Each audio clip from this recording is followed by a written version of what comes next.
is actually predicting that a successful Brexit could effectively disintegrate the European Union. That's what we're talking about on today's video.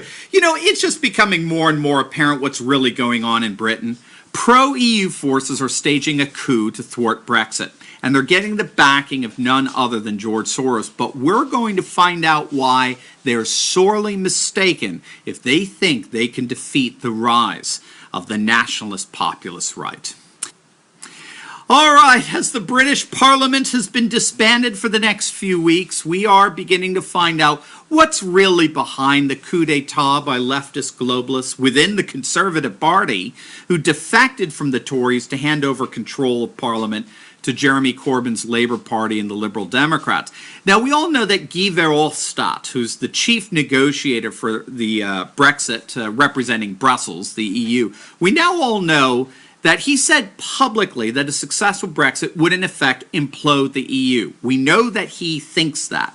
Well, now we know that the globalist mastermind George Soros has expressed the very same concerns. He also believes that a successful Brexit could in fact unleash what he's calling a general exodus that would involve the disintegration of the EU. He wrote an op-ed in the publication Market Watch that Remainers have to do everything they possibly can at their disposal to prevent a successful Brexit. He actually made a bit of a faux pas, whether he realizes it or not.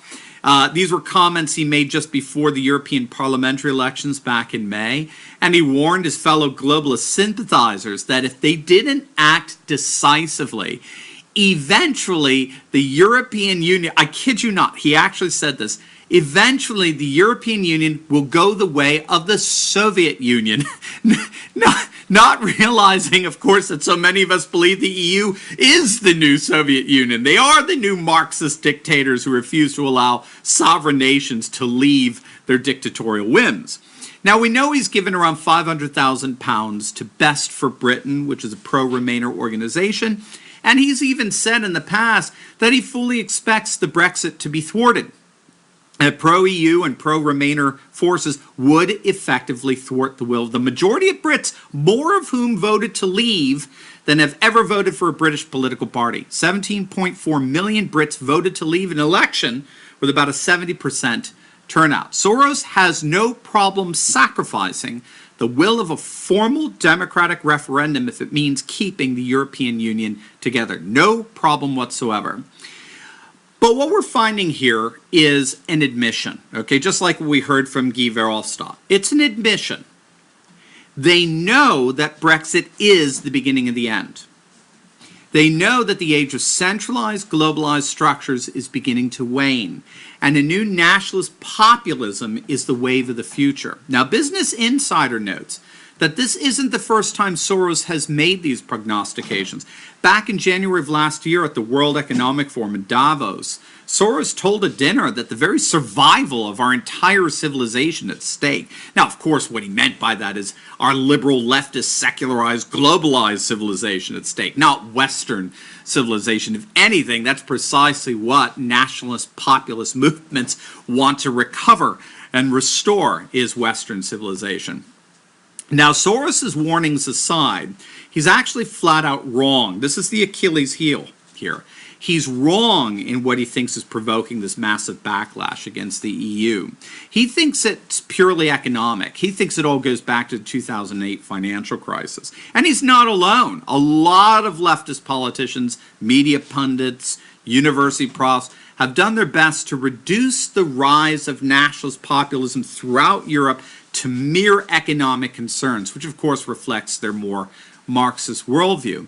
But the data is in, and we now have irrefutable evidence that the existential crisis facing the EU is emphatically not reducible to mere economic concerns.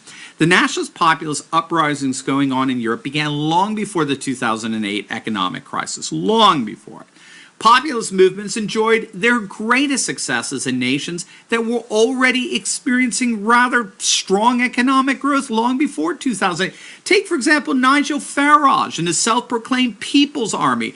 They first stormed the political stage in the European parliamentary elections back in 2004, and it was just after 48 consecutive periods of economic growth, drawing tremendous support from rather affluent conservatives.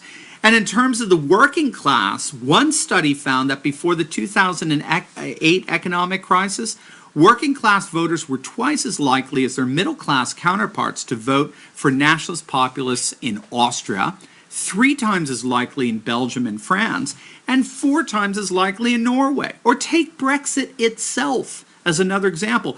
Britain's National Centre for Social Research found that over 50% of Britain's population supported leaving the EU or at least radically altering it for the last 20 years. This was not an 11th hour decision. People have been unhappy with the EU long before the 2008 financial crisis, long before the 2015 migration crisis. If anything, those were just straws that broke the proverbial camel's back.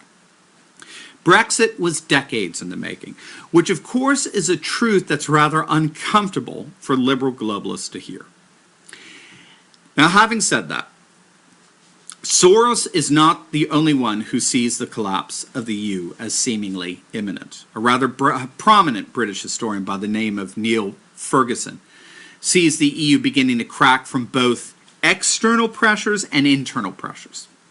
Externally, the EU is being squeezed by the economic power of the United States on the one side and China on the other, and largely because of the incompetence of Brussels, it's just simply not able to economically compete with these two powers. Internally, the bloc is going through a massive political paradigm shift with the rise of nationalist populist movements that are seizing power in a growing number of European countries, as we all know, which is shifting the power, the balance of power, away from parties that supported the Union and towards parties that are increasingly skeptical of it. And as far as this historian is concerned, these are conditions that are rather comparable to the Holy Roman Empire just before it collapsed. So needless to say, the combination of these external and internal pressures means that in just the next 10 years or so, there may not even be a European Union. And what Ferguson is getting at here has been corroborated by European affairs experts such as Ian Kearns, who's also saying that the days of the EU may in fact be numbered. All it would take would be another financial crisis, particularly one that takes a direct hit at the euro, the European Union's common currency, for the entire bloc to begin to shatter and fall apart. In other words, the EU is currently in its most weak and vulnerable position since its inception, which is in turn rendering it a sitting duck for any crisis to come along and just blow it apart. The EU is that vulnerable. So obviously Soros is not alone in his assessment that the EU may indeed be on its last legs, and we can therefore see why they have such a vested interest in sabotaging a successful Brexit. I don't think it's going to work. Again, they're under the illusion that the backlash against the EU is fundamentally economic. That as economic fortunes begin to stabilize, all their efforts to save the EU, including thwarting Brexit, will pay off, no pun intended, and the EU will live to see another day with Britain fully within its fold. I think that's a little more than willful ignorance here.